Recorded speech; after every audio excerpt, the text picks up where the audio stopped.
Hi. This chap here, he thinks he can tell you the future. His name is Nostradamus, although here the Sun have made him look a little bit like Sean Connery. And like most of you, I suspect, I don't really believe that people can see into the future. I don't believe in precognition. And every now and then you hear that somebody has been able to predict something that happened in the future, and that's probably because it was a fluke. And we only hear about the flukes and about the freaks. We don't hear about all the times that people got stuff wrong. Now, we expect that to happen with silly stories about precognition. But the problem is, we have exactly the same problem in academia and in medicine. And in this environment, it costs lives.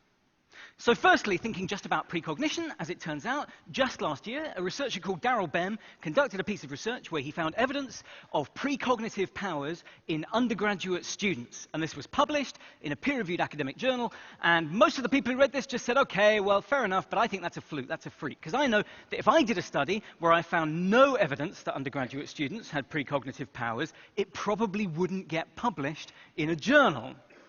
And in fact, we know that that's true because several different groups of research scientists tried to replicate the findings of this precognition study, and when they submitted it to the exact same journal, the journal said, no, we're not interested in publishing replication, we're not interested in your negative data.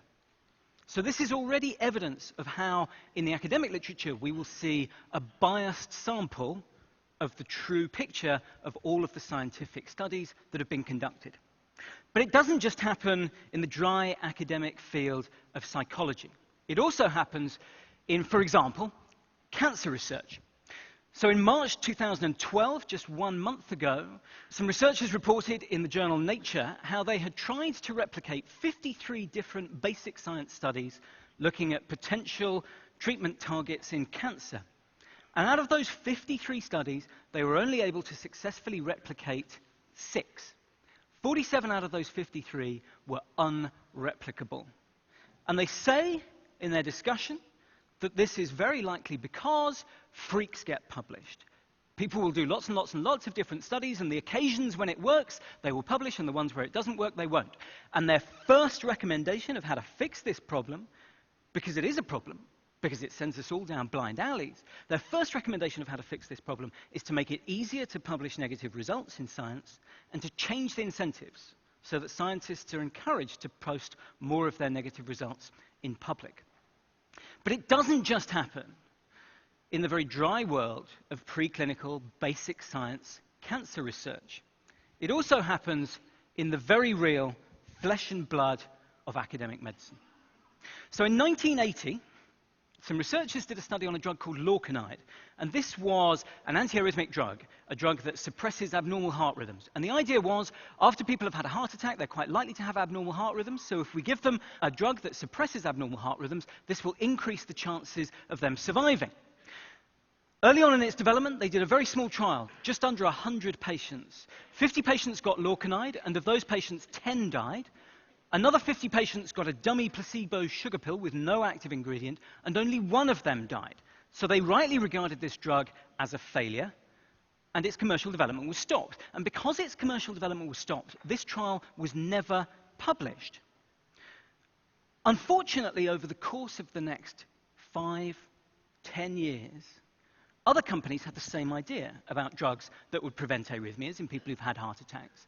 These drugs were brought to market. They were prescribed very widely because heart attacks are a very common thing.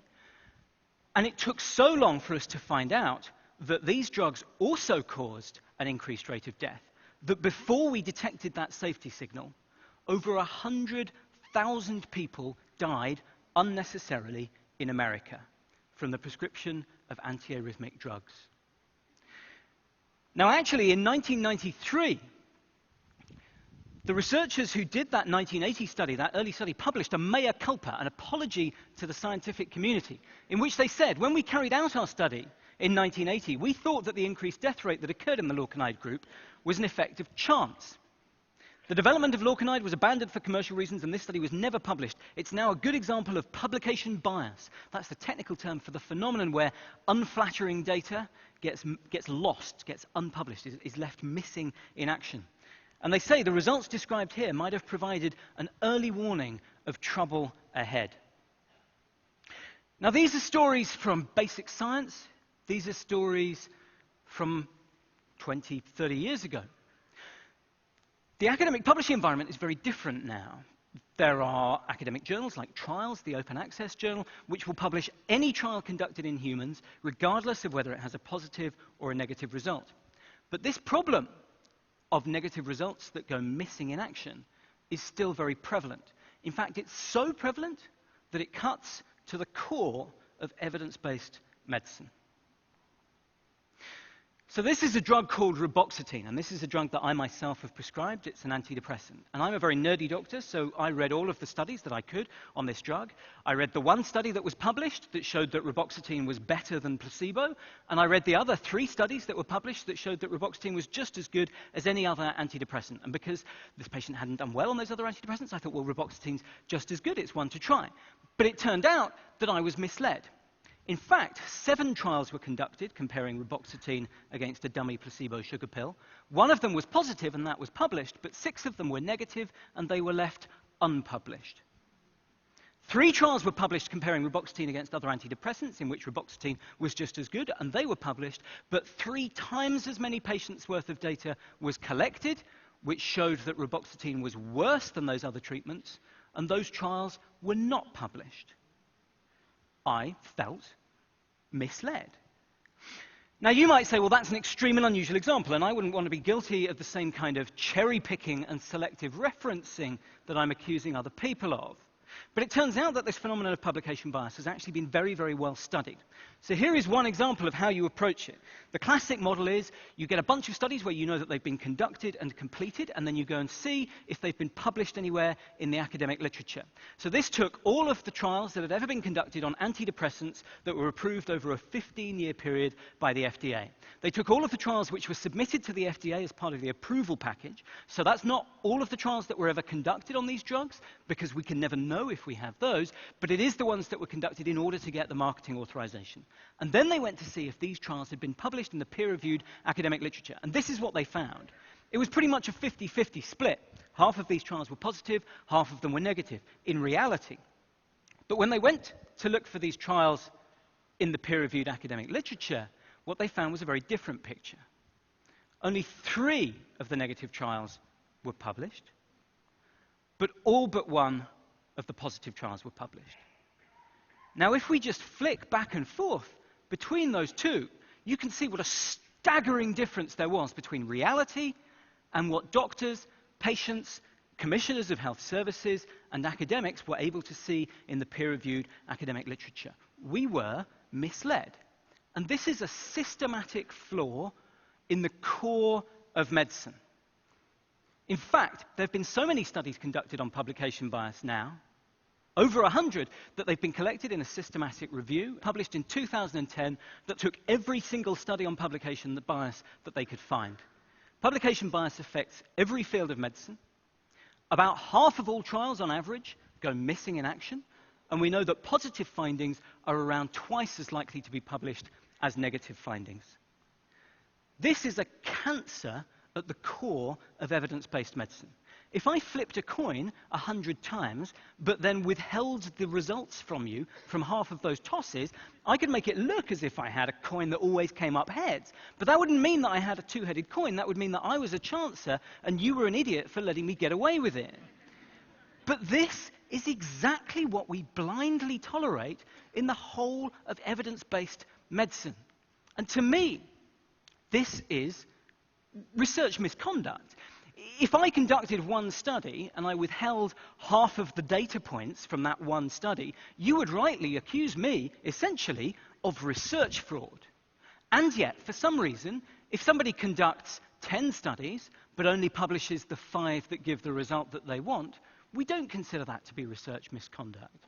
And when that responsibility is diffused between a whole network of researchers, academics, industry sponsors, journal editors, for some reason we find it more acceptable.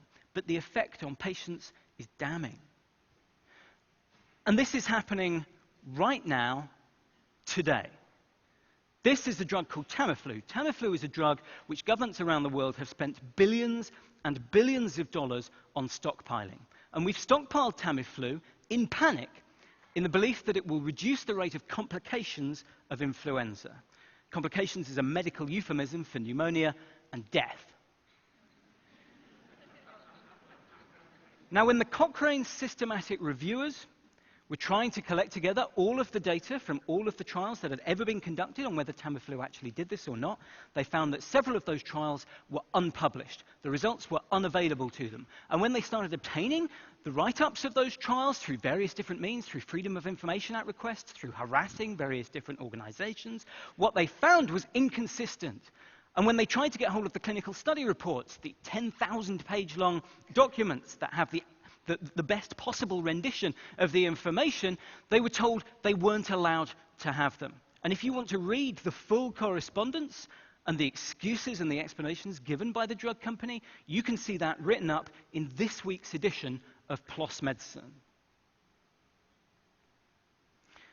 And the most staggering thing of all of this, to me, is that not only is this a problem, not only do we recognize that this is a problem, but we've had to suffer fake fixes. We've had people pretend that this is a problem that's been fixed. First of all, we had trials registers, and everybody said, oh, it's okay, we'll get everyone to register their trials, they'll post the protocol, they'll say what they're going to do before they do it, and then afterwards we'll be able to check and see if all the trials which have been conducted and completed have been published. But people didn't bother to use those registers, and so then the International Committee of Medical Journal Editors came along, and they said, oh, well, we will hold the line, we won't publish any journals, we won't publish any trials unless they've been registered before they began. But they didn't hold the line. In 2008, a study was conducted which showed that half of all the trials published by journals edited by members of the ICMJE weren't properly registered, and a quarter of them weren't registered at all. And then finally, the FDA Amendment Act was passed a couple of years ago saying that everybody who conducts a